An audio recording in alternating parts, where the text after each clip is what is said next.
السلام عليكم ورحمة الله وبركاته. حبايبي أبطال أولى ثانوي، درس النهاردة بنكمل على دروس الهندسة. خدنا الدرس اللي فات درس تشابه المضلعات، النهاردة هنكمل الدرس التاني تشابه المثلثات.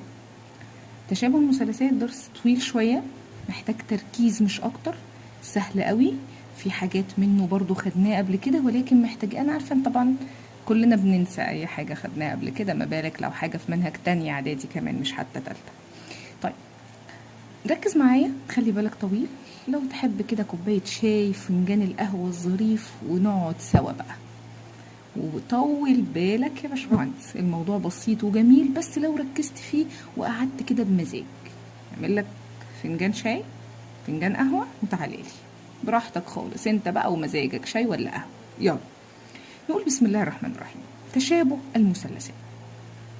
قال لك يا باشمهندس انا الدرس اللي فات خدت فيه تشابه المضلعات، وقلت فيه كلمة مهمة جدا، لكي يتشابه اي مضلعان لازم شرطين اتنين يتحققوا. ايه هما؟ اول شرط ان تتساوى في القياس الزوايا المتناظرة، يعني اذا تساوت الزوايا المتناظرة في القياس مع نظائرها في المضلع الاخر. طيب الشرط التاني تناسب الأضلاع المتناظرة. طيب لازم الاتنين في تشابه المضلعات لازم. طب في تشابه المثلثات لازم الشرطين؟ لا، يكفي شرط واحد. يكفي شرط واحد، يعني لو شبهت جميع الزوايا تمام، شبهت تناسبت جميع الأضلاع تمام.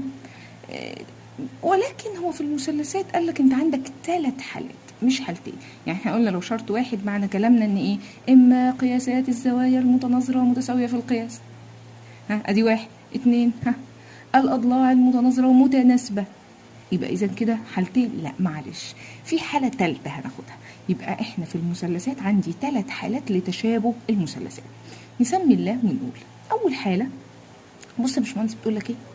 إذا تطابقت زاويتان في مثلث مع نظائرها في المثلث الآخر. لو أنا عندي مثلثين كده وجيت قلت لك زاوية ألف تساوي زاوية س، وزاوية باء تساوي زاوية عين. طب ما يا باشمهندسة بالتبعية زاوية ج أخرى هتساوي ص، ليه؟ ما هو ده ب180 ايه درجة وده ب180 ايه درجة، فده معناه ايه؟ معناه اني لما اطرح دول الاتنين هيديني نفس قياس دي لما اطرحهم ايه من 180. يعني لما اجمع دول الاتنين واطرحهم من 180 هيديني دي، ولما اجمع دول الاتنين واطرحهم من 180 هيديني دي. طب اذا كان دي تساوي دي ودي تساوي دي، بقى اكيد التالتة تساوي التالتة. يبقى لو عندي زاويتين في اي مثلث يساووا زاويتين مناظرين لهما في مثلث آخر، ينتج أن التالتة تساوي التالتة. طيب هل أنا بحتاج 3 زوايا عشان أثبت تشابه المثلث؟ لو ربنا هم زاويتين كفاية، يكفي أن يتطابق زاويتان. تمام يا باشمهندس، كلام سليم.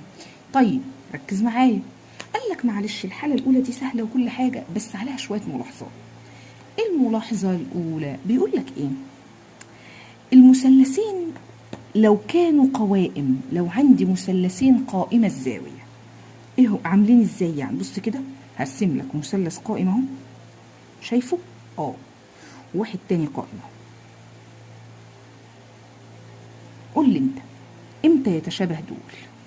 يا باشمهندس انا عندي واحدة تساوي واحدة، يبقى باقي لي ايه؟ باقي لي واحدة بس، صح؟ مش هو قاعدة تطابقت ايه؟ زاويتان. الحالة بتقول تطابقت زاويتان. طب ما هو الاتنين قوائم، عندي واحدة تساوي التاني، يبقى انا باقي لي ايه يا باشمهندس؟ باقي لي واحدة بس. يبقى لو ثبت ان الحدة دي تساوي الحدة دي يتشابه المثلثان. طب معلش لو ثبت ان ايه؟ الحدة دي الاخرى تساوي الحدة دي، برضو يتشابه المثلثان. فمن الاخر اسئلة اختر بقى واسئلة كده انت بتكمل كلام نظر. يتشابه المثلثان القائمة الزاوية. امتى يتشابهوا؟ لو ساوى قياس زاوية حادة هنا في احدهما قياس زاوية حادة في الاخر. يبقى لانهم قائمة الزاوية بفاضل لي واحدة بس، يا الحادة دي اقول تساوي دي يا الحادة دي تساوي دي، يبقى ساعتها يتشابهوا ولا لا؟ تجيب لي واحدة بس مع القائم، هو كده كده قوائم الاتنين ففاضل لي واحدة.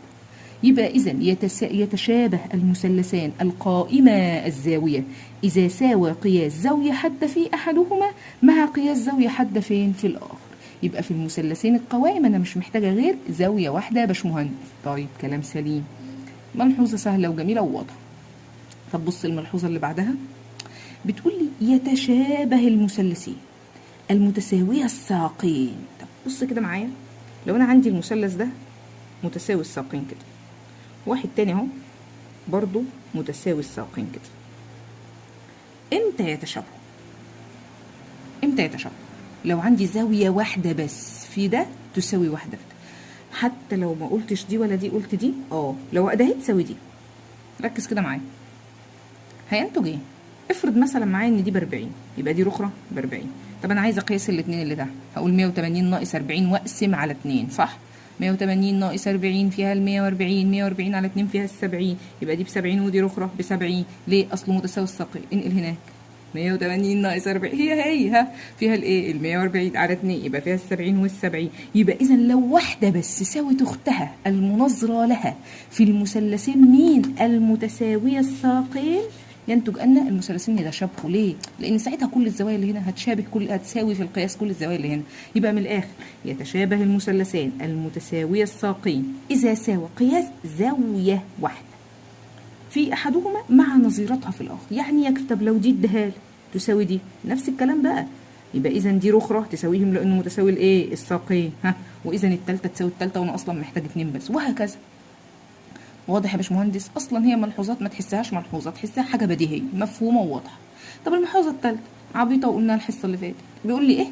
بيقول لك المثلثان المتساوية الأضلاع متشابهة. والله حصل الحصة اللي فاتت، ارجع للفيديو بتاع ايه تشابه المضلعات اللي فات، هتلاقيني بقول لك ان اي مضلع منتظم، اي مضلع ايه؟ منتظم، ماله؟ يشابه اخوه المنتظم. يعني ايه منتظم؟ يعني ليه نفس عدد الاضلاع وقياسات زوايا بالتالي متساوي. يعني المثلث المتساوي الاضلاع ماله؟ منتظم. فاذا لو ده متساوي الاضلاع وده كمان متساوي الاضلاع متشابهين طبعا، لان كل زاويه فيهم ب60 خلصت. طب ايه كمان في المضلعات؟ هتلاقيني بعدها بقول لك المربعات، اي مربع في الدنيا يشابه اي مربع في الدنيا. ايه كمان؟ الخماسي المنتظم، السداسي المنتظم، اي اشكال منتظمه تتشابه، اي شكلان منتظمان يتشابهوا. في مشكله كده يا باشمهندس؟ لحد دلوقتي سليم. طب تعالوا ناخد مثال على الكلام ده كده نعزز ونفكر نفسنا. مثال ده بيقول لي عندي وتران، واحد اسمه ألف ه، تراكمي بقى تالتة إعدادي، معلش كنتوش بتحبوا الترم التاني بتاع تالتة إعدادي، مكمل معاك يا حبيبي، الرياضة دي حبيبتك ما بتسيبكش. عندي وتران، واحد اسمه ألف ه واحد اسمه ب ج، متقاطعان داخل الدائرة. خلاص بقى المفروض أبقى فاهم هستفاد إيه من كده من تراكمي تالتة إعدادي. بيقول لي إيه؟ اثبت أن المثلث أ د ج يشابه المثلث ب د ه. اثبت يا عم، هقول له البرهان. قول معايا، انت بتقول مين؟ ألف د ج، عايز اثبت ان ألف يساوي ب يعني، وان د تساوي د هي، وان ج تساوي مين؟ ه. بالراحه كده، اي اتنين فيهم مش لازم التلاته. ألف اثبتها ازاي انها تساوي ب؟ ادي ألف في ألف د ج، اثبت ازاي انها تساوي ه؟ ده ألف وادي ه، مش هعرف. طب استنى، ادخل على اللي بعده، د اللي هنا تساوي د اللي هنا، يعني ألف د ج، ألف د ج دي اثبت لي انها تساوي ب د ايه؟ ب د ه، الا متساويتان بالتقابل بالايه؟ بالرأس. والله برافو. طب ايه كمان؟ هي زاوية ب ده اهي، شايفها؟ ما بتساويش قدامك زاوية ألف تساوي ب، سوري أنا كنت قاريها غلط، ألف تساوي ب، ب دي ما بتساويش ألف. أسفة يا باشمهندسين كلمتك عن ه، الكلام ما كانش عن ه. ألف تساوي ب، أدي ألف وأدي ب متساويتان في القياس، والله محيطيتان مشتركتان في نفس القوس. نتج عندي إن ب تساوي ألف وإن دي تساوي دي بالتقابل بالرأس، يتشابه المثلثان وينتج من التشابه أن، وهنستفاد بها دلوقتي. فهم؟ تمام. تعالى بقى نكتب. يقول لي إيه؟ أقول له في المثلثان بنكتب كده طالما طالب برهان. في المثلثان ألف د ج و ب د ه، واجي فاتحه له قوس كده واقول له بما ان ابدا بدي الف وباء، قياس زاويه الف تساوي قياس زاويه باء، واكتب له جنبها محيطيتان، برافو، مشتركتان في نفس القوس. شطور. ادي اول حاجه. طب وبما ان قياس زاويه ب د ه اهي تساوي قياس زاويه ألف دال جيم. ليه؟ بالتقابل، برافو، بالرأس. يتشابه المثلثان ألف دال جيم وب دال ه. يبقى احنا اثبتنا كده اول مطلوب ولا لا؟ تشابه المثلثين اثبتناه. بس هو عايز حاجه كمان، بيقول لي اثبت ان ب د تربيع تساوي الف د في د ه. الف د في د ه. هو انا مش اثبتت التشابه؟ طب ما تيجي نحط الاضلاع فيتشابه المثلثان وينتج من التشابه. مش هو اللي بيكلمني على الاضلاع في المطلوب؟ بيكلمني على اضلاع، فانا احط له اضلاع وينتج من التشابه ان. بالراحه بقى، ينتج لي ايه؟ ما تيجي نرص الاضلاع كده المتناسبه. يبقى اقول الف د على ب د اهو. يلا الف د على ب د تساوي د ج على د ه. د ج على د ه صح؟ تساوي كمان الاولى الف ج على ب ه، ولكني مش محتاجاها. اقف كده عندي دي. تعرف تضرب طرفين في وسطين؟ ألف د في د ه يساوي ب د في د ج، ولكن يا عسل ب د أصلا تساوي ب ج معطى. بيقول لك ده المنتصف، يعني ب د هي د ج. يعني ممكن أشيل د ج وأكتب مكانها ب د، ما هم يساووا بعض، صح ولا لأ؟ اكتب كده من هنا. إذا ألف د في د ه يساوي مين؟ ب د في د ج. ما انت لسه يا باشمهندسه قايله ان ب د وده ج ايه؟ متساويتان. ده معطى في المساله والله اهو. ب د يساوي د ج. طب شيلي د ج دي وحطها ب د، يبقى ب د في ب د، صح ولا لا؟ ب د في ب د بايه؟ مش ب د تربيع بس، خلاص طلعت. اذا ب د تربيع هتساوي الف د في د ه، وهو ده المطلوب يا باشمهندس اللي انت سائلني عنه.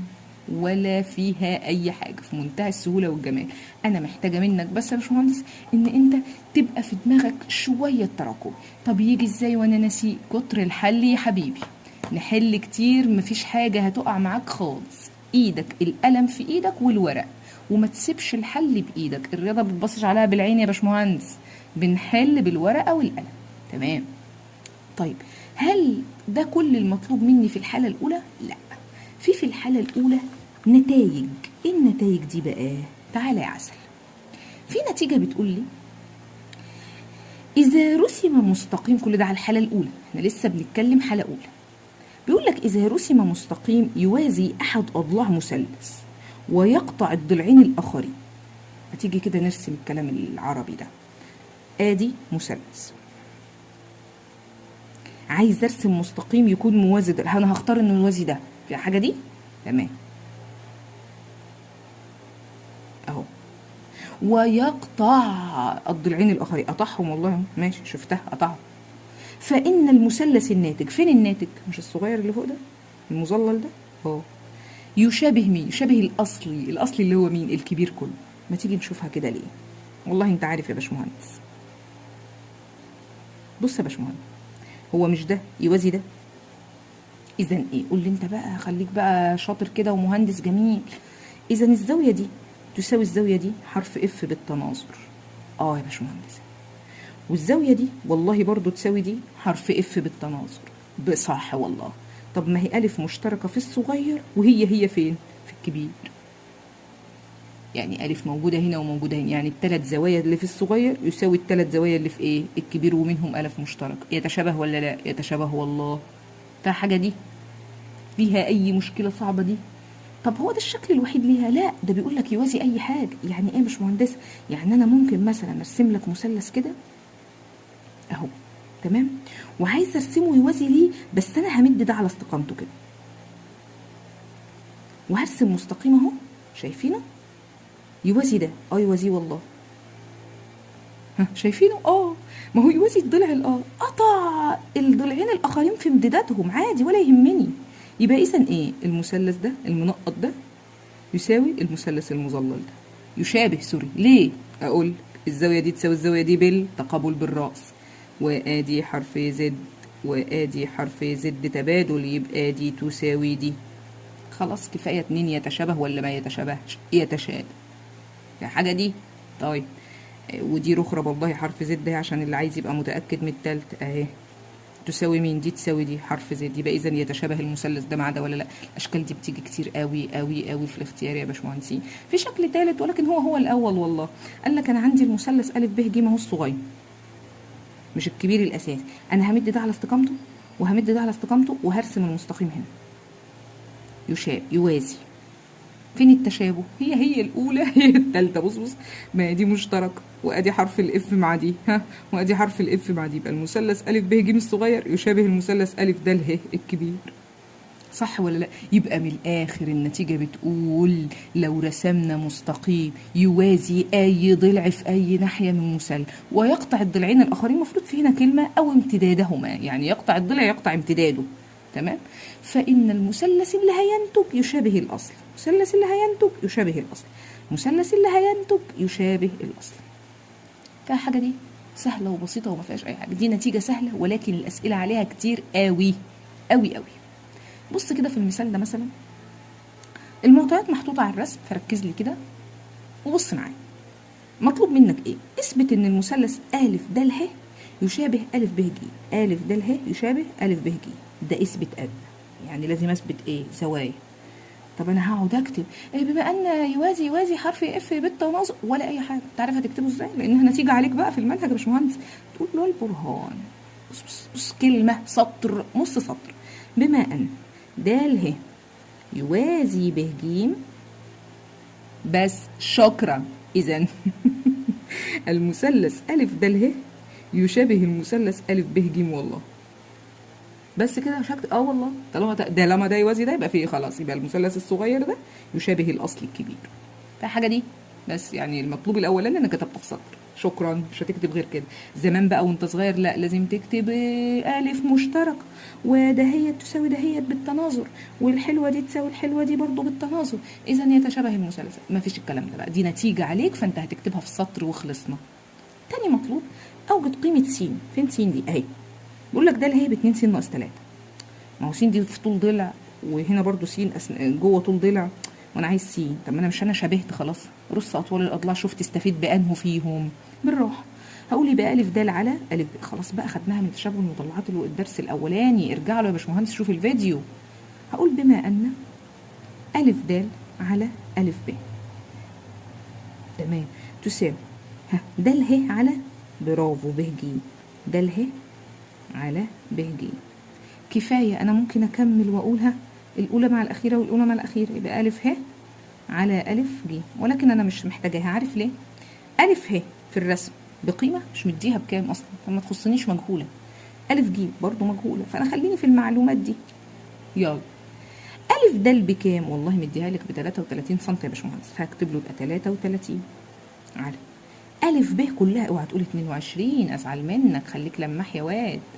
ا ب كلها 33 و 22 يبقى فيها ال 55 تساوي د ه 2 س ناقص 3 على 3 س زائد 1. طرفين في وسطين يا باشمهندس. هسهلها على نفسي بس وهختصر على 11 فيها ال3 على 11 فيها ال5 عشان بس تبقى الارقام صغيره. فحاجه دي يلا نحل. يلا الغي ده بقى خلاص، يبقى طرفين في وسطين.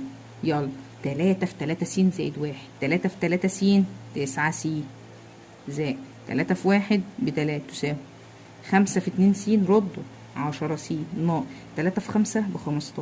فحاجه دي والله ولا حاجه. هخلي السينات في طرف والارقام كلها في طرف، شغل اولى اعدادي بقى.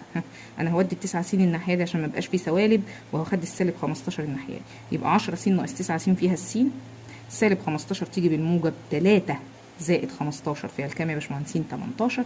اذا السين ب 18. شكرا. صعبه دي يا باشمهندس؟ جميله جدا جدا، مفيش ادنى مشكله. واضحه؟ واضحه تمام.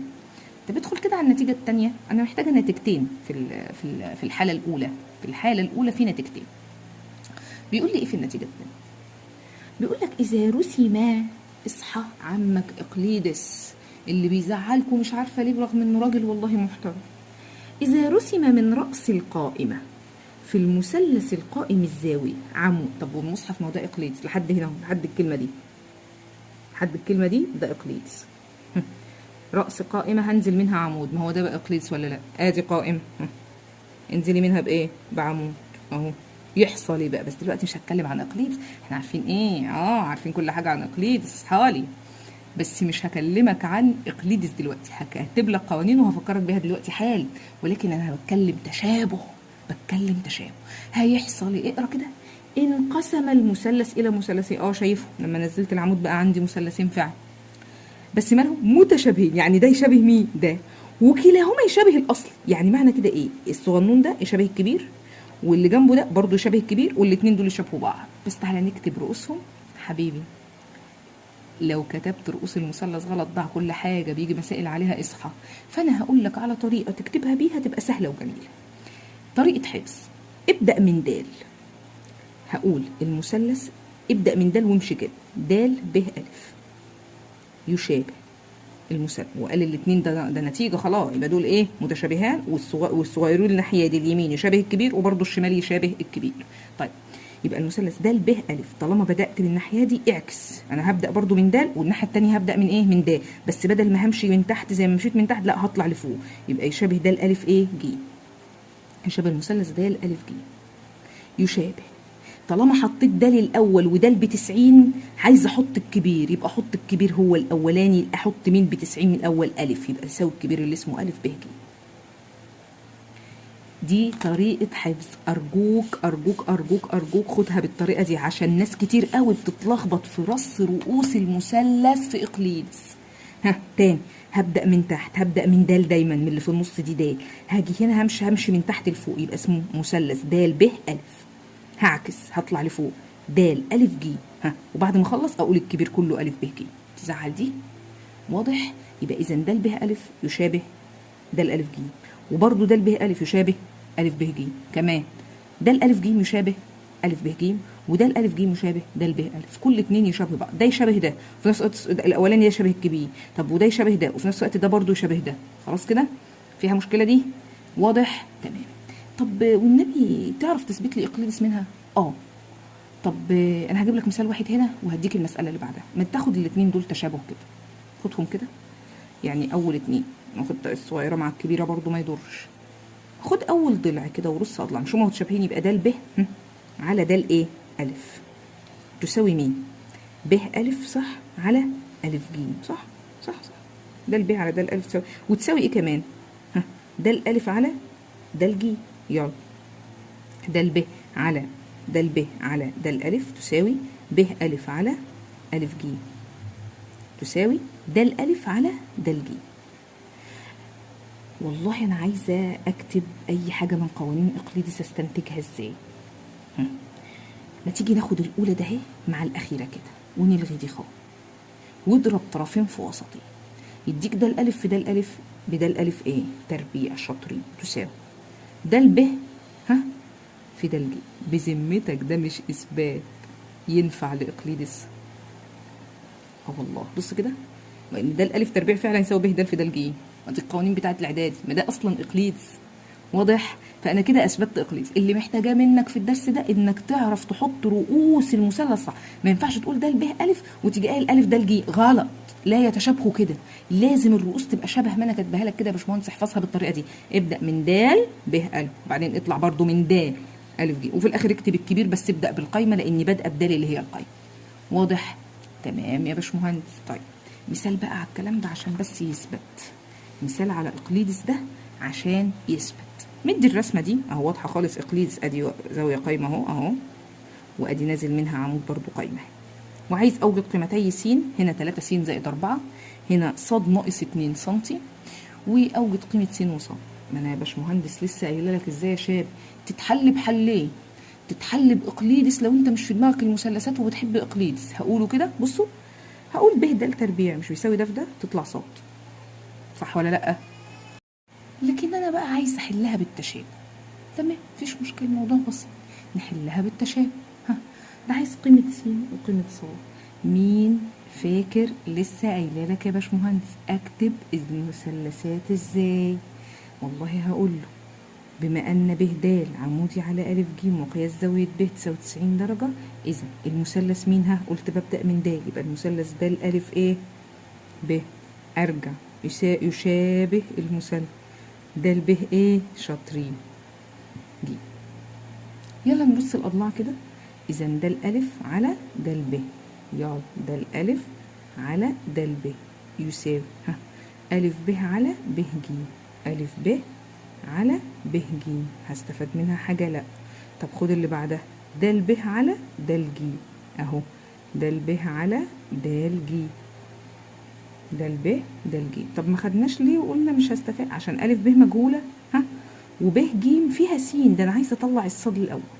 يبقى لما اجي اجيب الصاد ما خليش معاها سينات عشان اعرف اطلعها، ولما اجيب السين كذلك ما خليش معاها صادات. يلا طرفين بقى في وسطين، يبقى ده الالف في ده الجيم يساوي ده الب ايه تربيع، يبقى ده الب تربيع اهو هيساوي ده الالف في ده الجيم. والله ما هو ده اقليدس، يعني انت ممكن في الاول اقليدس ده تربيع يساوي ده الالف في ده الجيم بس. يلا طب ده الب بكام؟ بصاد ناقص 2 بس، يبقى الكل تربيع تساوي ده الألف 4.5 في ده الجيم 8.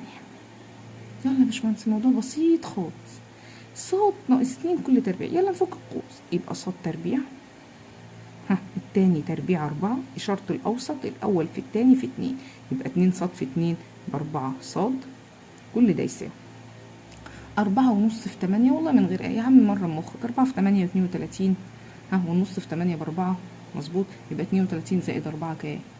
برافو 36. بسيط.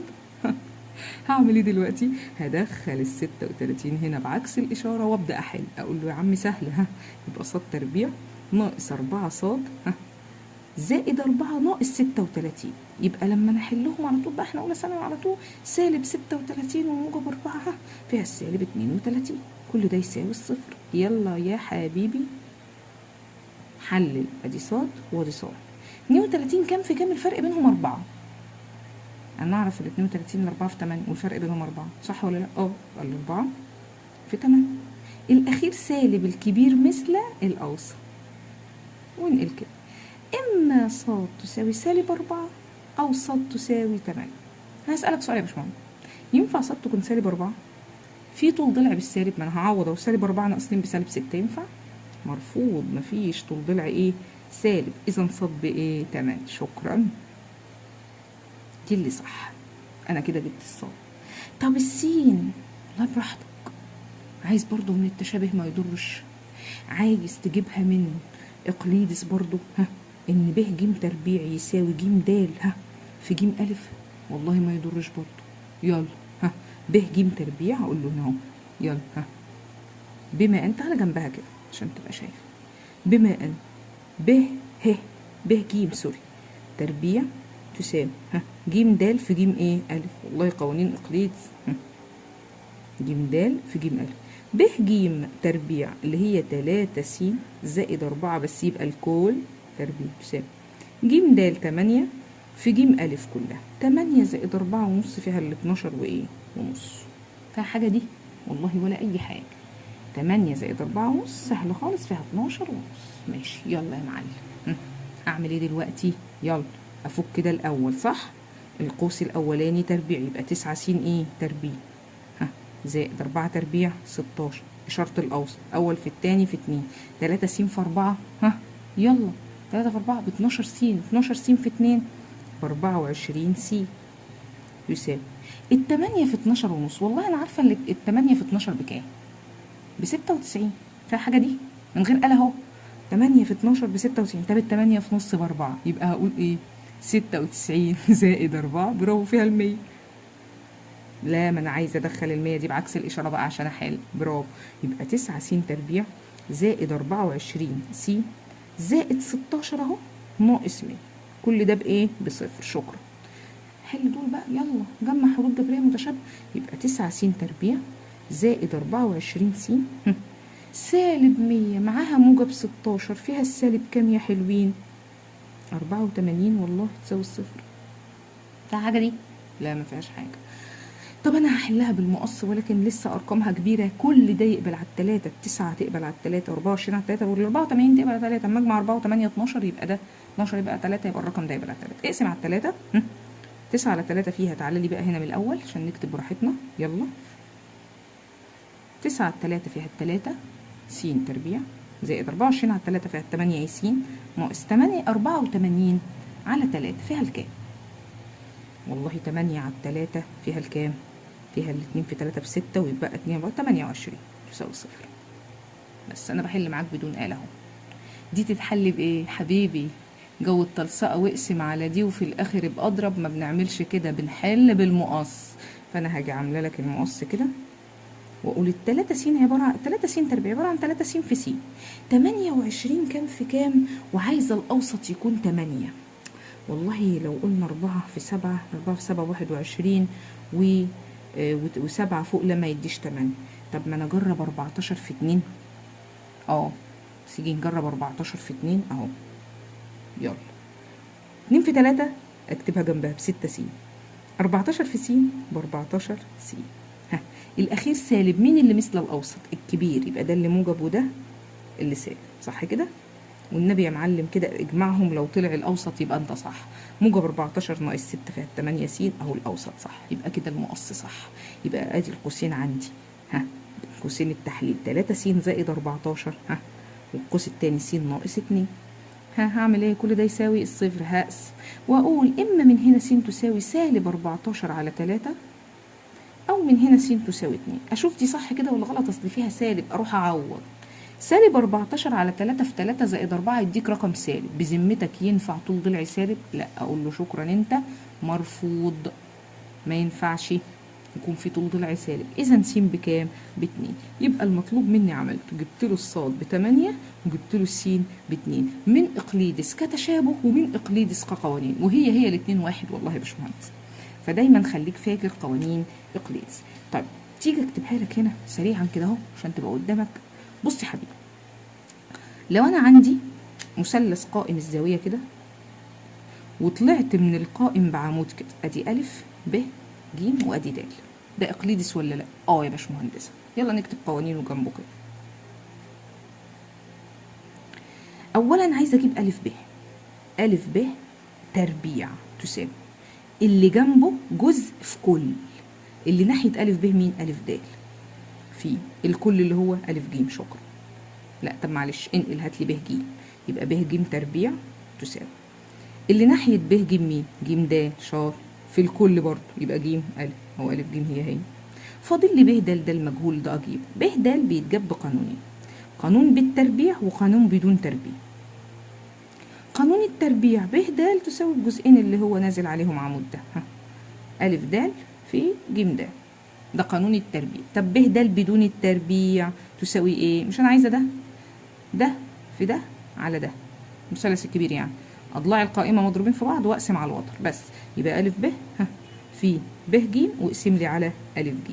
دي يا برنس يا باشمهندس قوانين اقليدس. قوانين اقليدس تراكمي، دايما تبقى في دماغك التراكمي معاك دايما يا باشمهندس. مفيش حاجه اسمها ان انا انسى، مفيش الكلام ده. طب افتكر ازاي؟ حل كتير، النصيحه الابديه في الرياضيات، حل كتير يا باشمهندس. طيب نكمل. طب احنا كده خدنا الحاله الاولى كلها، مفيش فكره كشرح ما قلناهاش، ولكن الامثله عليها لا يعني بصوا يعني ليس لها نهايه. يعني الامثله كتير والحل كتير، وهننزل ان شاء الله حلول لده. تابعني دايما وهتلاقيني بنزل لك الحصص بالتتابع باذن الله. طيب ندخل على الحاله الثانيه بقى، اسهل بكتير. هي الاولى الوحيده اللي كان فيها يعني رغي شويه، انما الثانيه والثالثه ولاد حلال، يعني ما فيهمش رغي كتير ولا نتائج ولا الكلام ده. بص كده الحاله الثانيه بتقول لك ايه؟ امتى يتشابه مثلثان؟ إذا تناسبت الأضلاع المتناظرة في مثلثين فإنهما يتشابهان. يعني لو تناسبت الأضلاع يعني إزاي يعني لو ده مثلا 2 وده 3، تمام؟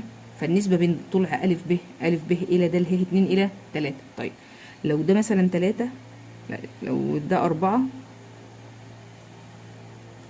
وده 6، اكتب كده 4 على 6 لما تختصر برضو تدي 2 إلى 3، مظبوط. طب لو ده 6 وده 9، يبقى برضو ب ج على ج واو 6 إلى 9 لما اختصرها والله على 3 فيها الاتنين وعلى 3 فيها 3، يبقى برضو النسب كلها 2 إلى 3. ساعتها ايه؟ يتشابه المثلث. يبقى لو لقيت الثلاث أضلاع نسبتهم واحدة يتشابه المثلثين. دي سهلة ما فيهاش كلمة، دي بنت حلال قوي. طب بص مثال على الكلام ده على طول عشان نبقى فاهمين. راسم لك الرسمه دي يا باشمهندس وبيقول لك اثبت ان المثلث ده يشابه المثلث، وقايل لك روس المثلث كمان، ده راجل طيب قوي. عايزه اثبتها، اثبت التشابه. والله انت كاتبهولي، هقول له البرهان. ها، في المثلثان انت اللي كاتبهم ا ب ج و ه ب د، واجي فاتح القوس كده واقول له بما ان انت قلت ا ب قصادها مين؟ ه ب. ا ب على ه ب، اوعى تقول لي يساوي، ده بيقول اثبت، اجيبها بكام الاول؟ اروح على الرسم، فين ا ب اهي ب8، فين ه ب دي اللي هي يا باشمهندس اهي، ه ب ب6، ما تختصرها كده. على الاتنين فيها التلاتة، 6 على الاتنين 6 8 على 2 فيها الأربعة سوري، و6 على الاتنين فيها التلاتة. كمل انقل على بعض، يبقى ب ج على ب د. اوعى تكتبهم في سطر واحد غلط، ده بيقول اثبت ان، ما اقدرش اكتبهم في سطر واحد كل التناسب الثلاث نسب، الا لو ايه يا باشمهندس، الا لو قال لي انهم متشابهين. ده بيقول لك قول لي انت هل هما متشابهين، اثبت لي. فانا هاجي ايه ب ج كل واحده في سطر لوحدها على ب د، واروح اشوف فين ب ج اهو، ب ج كله بكام؟ اوعى تقول 12، ده 12 دي ب د. ها، ب ج كله 12 زائد 4 16 على ب د بس بكام؟ 12، يبقى 16 على 12. اختصر يا معلم، يلا على الأربعة فيها الأربعة، و12 على الأربعة فيها التلاتة. الله، الحمد لله النسبة واحدة، فاضل لي كمان واحد، لو طلع التالت كمان متناسب يبقى متناسب، يبقى متشابه. يلا ها، أقول مين ومين دلوقتي؟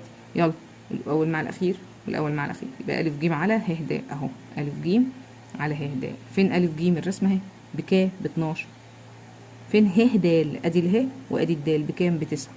اختصر بس مهم. 12 على 3 فيها الأربعة، و9 على 3 فيها التلاتة، إلا ده النسبة طلعت واحدة، 4 على 3 4 على 3 4 على 3، هو ده اللي أقصده. إذا يتشابه المثلثان وينتج من التشابه أن، استناني، دايما المطلوب التاني يحتاج في الكلمة ده، وأنتم من التشابه أن. بقول لك اثبت لي إن ب د ينصف زاوية أ ب ه. ب د فين؟ أهو، ينصف أ ب إيه؟ يعني اثبت لي إن دي تساوي دي. يا عم أنت مش قلت التشابه؟ بص كده والنبي، اثبت لي، يعني كأنه بيقول لك اثبت إن أ ب ج تساوي قياس زاوية إيه؟ ده الب ه. تعالى كده معايا من اسم المثلث، من اسم المثلث بس. المثلث اسمه أ ب ج صح؟ يبقى الزاوية أ ب ج قصادها زاوية اسمها إيه؟ ه ب د. يبقى دي تساوي دي ولا لا؟ يبقى انتوا من التشابه ان ايه؟ برافو برافو. قياس زاوية أ ب ج تساوي قياس زاوية ه ب ايه د. طب ما هو لو الزاوية دي أ ب ج تساوي ه ب د، دول الاتنين يساوي بعض، إذا ب د ينصفها ولا لا؟ بس إذا ب د ينصف زاوية أ ب ه الكبيرة، إذا ب د ينصف زاوية أ ب ه. شكرا. بذمتك دي صعبة، بذمتك فيها فكرة سهلة قوي. الحالة التانية مجرد تناسب جميع الأضلاع التلاتة مش 2. طيب ماشي. طب التالتة اهي واخدة من ده على ده. ايه بقى التالتة دي؟ اهو اللي فاتوا عرفنا الزوايا والأضلاع زي ايه؟ شروط تناسب وشروط تشابه المضلعات.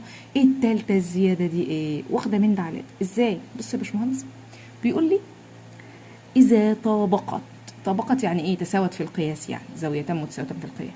إذا طبقت زاوية واحدة، إذا طبقت إيه؟ زاوية في مثلث مع زاوية في مثلث آخر، اقرأ كده وافهم والنبي.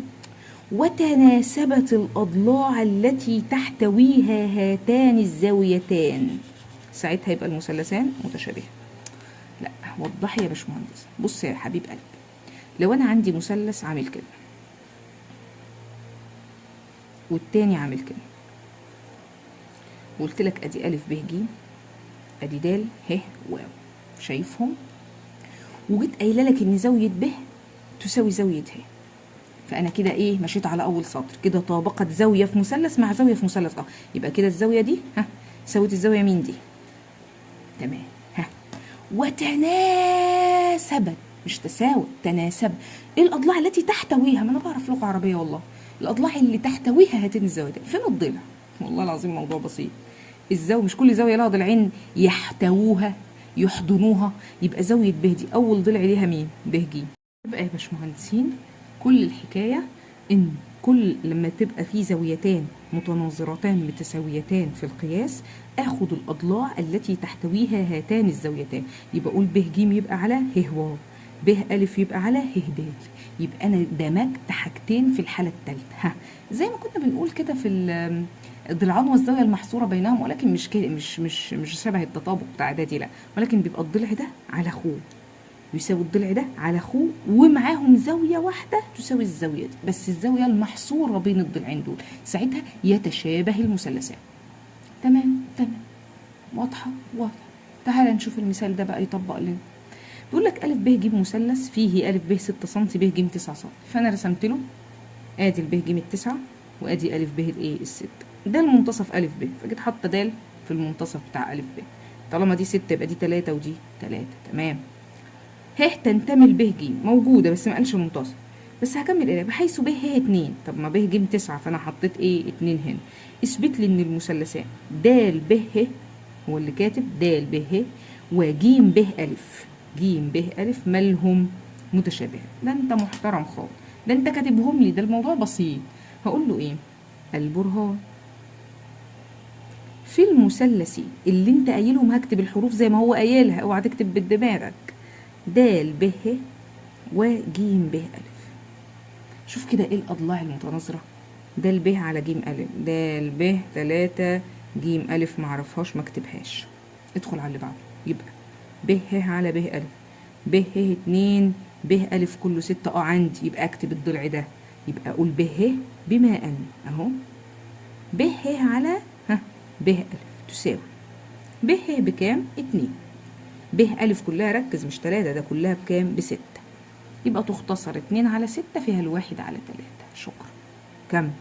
فاضل لي الأولى مع الأخيرة. ده ه على ج أ. يلا ده ه على ج أ تساوي د ه وج أ معرفهاش، يبقى فاضل، يبقى لأ، يبقى عندي د ب، سوري، د ب وج ب، سوري، د ب الأولى وج ب، معلومة الاتنين أنا قريتها ج أ سوري. يبقى د ب على ج ب، د ب على ج ب، د ب فين؟ أهي على ج ايه؟ على ج ب. يلا د ب ب3. طب والجيم ب؟ جيم ب كلها رد يا باشمهندس ب9 واضحه. طب تختصر برضو فيها الواحد على 3 الا ده. اذا عندي نسبتين. طب طالما نسبتين اعرف اجيب الزاويه المحصوره. ركز كده، الاولاني قال ب ه وب ا، ب ه بصوا كده معايا، ب ه اهو وب ايه ا كبير. فين الزاويه اللي بينهم؟ زاويه ب. تمام. طب التاني د ب، فين د ب؟ اهي.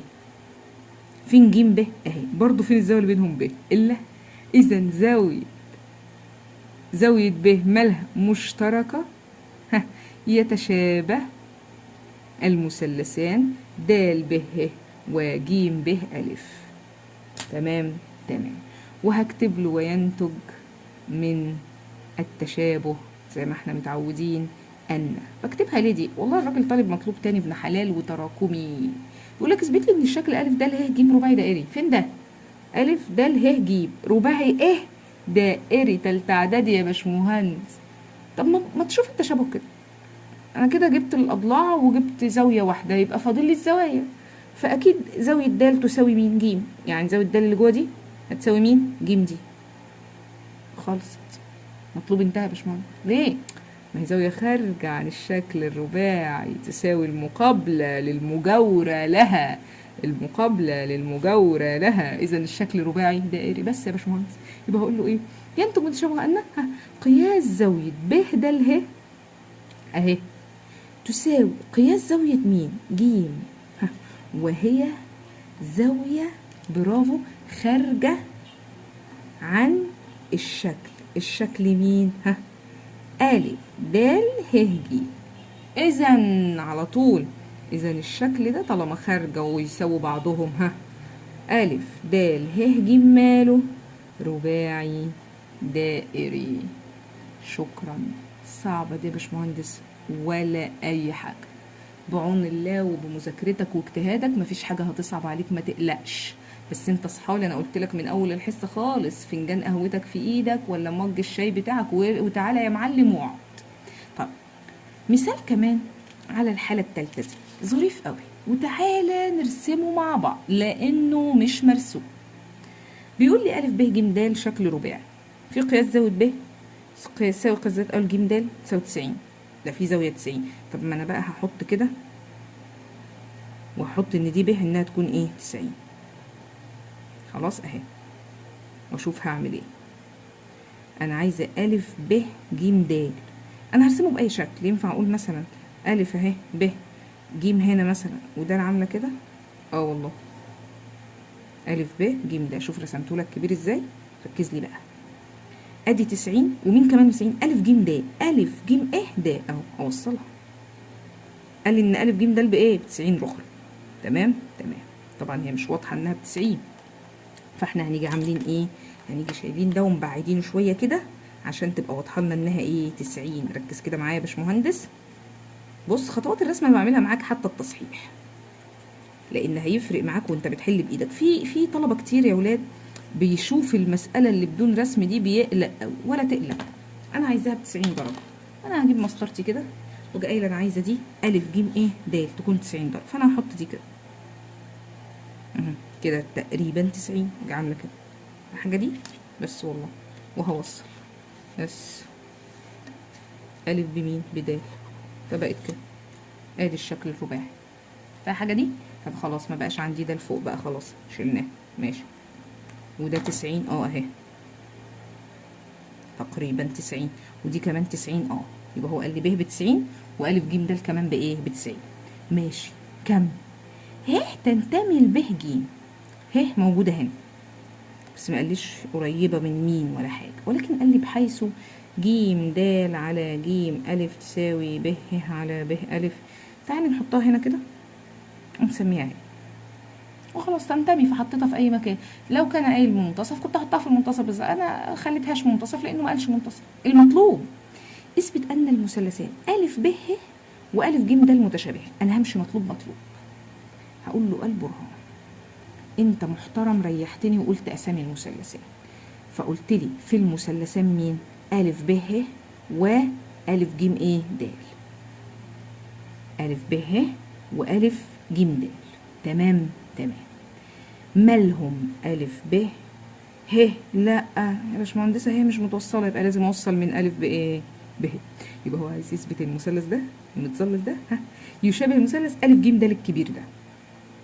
والله الموضوع بسيط. اذا كان ده في قايمه وقايمه صح، ادي زاويه مش كده، يبقى لو انا عرفت من الحاله الثالثه اثبت ان الضلع ده مثلا على ده يساوي الضلع ده على ده، اللي هم ضلعي الايه القائم اللي حاضنين الزاويه القايمه، يبقى كده خلصانه ولا لا؟ والله. هقول له ايه؟ بما ان تيجي نقول مثلا الف ب مثلا، اقول انها على ايه؟ الف ب مثلا على ب ه في الحاجه دي. هو اصلا معطى بيقول بما ان، بص مديني ايه في المساله؟ ج د على ج الف تساوي ب ه على ب الف. اقرا كده اللي كاتبه، ج د على ج الف. ده كاتب ضلعين في نفس المثلث ولا حاجه، تناسب. تالتة اعدادي قال لي ينفع اقول مقدم على مقدم يساوي تالي على تالي. والله بسيط. يعني ينفع اقول ده على ده يساوي ده على ده، صح ولا لا؟ اهو. اذا ب ه على ج د تساوي ب الف على ج الف. اللي انت كتبته بص عليه في الرسم، ب ه على ج د تساوي ب الف على ج الف. يا سلام، يبقى انا كده جبت الضلعين اللي حاضنين نفس الزاويه المتساويه ولا لا؟ دي واحد. الحاجه الثانيه وقياس زاويه ب برافو تساوي قياس زاويه الف ج د تساوي ايه 90 درجه. اسمي دي مين 2 من 1 و2 ينتج ان المثلث الف ب ه يشابه المثلث الف ج ايه د. انا كده اثبتت اول مطلوب. حد زعلان مني؟ صعبه بسيطه وجميله جدا. طب اقرا تاني مطلوب كده، بيقول لك اثبت ان قياس زاويه الف ه د ب 90. فين الف ه د دي؟ ده مش متوصله اصلا. اوصلها انا هزعل ولا ايه؟ اهي عايزه اوصل الف ه ايه د اهي، اوصل ه بدال كده اهو بمسطره، وبقول لك معلش اثبت لي انها 90. استنى بس اما اوصلها هو فوق كده. ادي الف ه د. اثبت انها 90. هو ما قالش، بيقول لي اثبت هل هي 90. اثبت اكيد 90 طبعا. اثبت ازاي ان دي ب90؟ والله العظيم الشكل ده بيفكرني بالرباعي الدائري. هي هتتثبت بكده. هي هتتثبت بكده. قاعدة واحدة اسمها ألف د، يبقى إذا الزاوية دي تساوي الزاوية دي، طالما دي 90 يبقى دي 90. طب أنا إيه؟ معنى كلامك يا باشمهندسة لازم أثبت إن الشكل ألف ه ج ده الرباعي دائري؟ طب من إيه؟ من إيه؟ من تشابه المثلثين اللي فاتوا. شوف كده، ها، أنا خلاص قلت إن ده وينتج من التشابه ده أن إيه؟ قولي لي أنت بقى، قولي الزوايا كده اللي تنفع نستخدمها. إذا زاوية ألف في ده تساوي زاوية ألف في ده، يعني إيه؟ يعني إيه؟ زاوية ألف في ألف ب ه، يعني ده أهي تساوي، بنقول ها ألف هنا تساوي ألف هنا، يعني الزاوية دي تساوي مين؟ تساوي دي. ألف في ألف ب ه تساوي ألف في ألف ج د، أهو ألف دي هنا تساوي ألف في ألف ج د، اللي تساوي دي. لا ما فادتنيش بحاجة. طب ما ب 90 وج 90 ما تفيدنيش بحاجة في الرباعي الدائري. ادخل على ه كده يا باشمهندس. ه فين ه؟ في ألف ب أهي. لازم تساوي د كلها اللي في ألف ج د. دي الخارج. بص على الشكل كده اللي أنا مظللاه بالأحمر ده. ألف ه ب م تساوي ألف د ج. طب ما هي خارجة فعلا تساوي المقابلة للمجاورة له. يبقى هقول له إذا قياس زاوية ألف ه ب تساوي قياس زاوية ألف د ج، وهي خارجة عن الشكل مين؟ ألف ه ج د. إذا على طول الشكل ألف ه ج د ده ماله؟ رباعي دائري. ده ما قالش اثبت إنه رباعي دائري يا باشمهندس. بص كمل كده. طب بما ان ده رباعي دائري بيقول لك ان دي الف د اعتبرها قاعده واحده، يبقى اذا قياس زاويه الف ج د تساوي قياس زاويه الف ه د، يبقى تساوي 90 زيها ولا لا؟ ما هو ده المطلوب. بيقول لي اثبت ان الف ه د ب 90 درجه بس. يبقى هقول له طالما ده رباعي دائري اذا ايه؟ اذا قياس زاويه الف ه د تساوي قياس زاويه الف ج د، وهما على قاعده واحده. اسمها ايه القاعده دي؟ ألف د برافو. يبقى إذا هتساوي 90 إيه؟ درجة، وهو المطلوب إثباته. بس يا باشمهندس بسيطة وسهلة، ما فيهاش أي حاجة خالص. لو سمحت ركز لي فيها بس شوية وحل على مهلك، هتلاقي الأمور ماشية معاك زي الفل. الدرس كان طويل النهاردة شوية، ده مجرد شرحه بس وتمارين خفيفة على كل فكرة فيه. تابعني دايما، اكتبوا لي تعليقات على طول، واللي عايز يسألني في أي حاجة أنا موجودة في أي وقت. حبايبي هتوحشوني جدا. باي باي.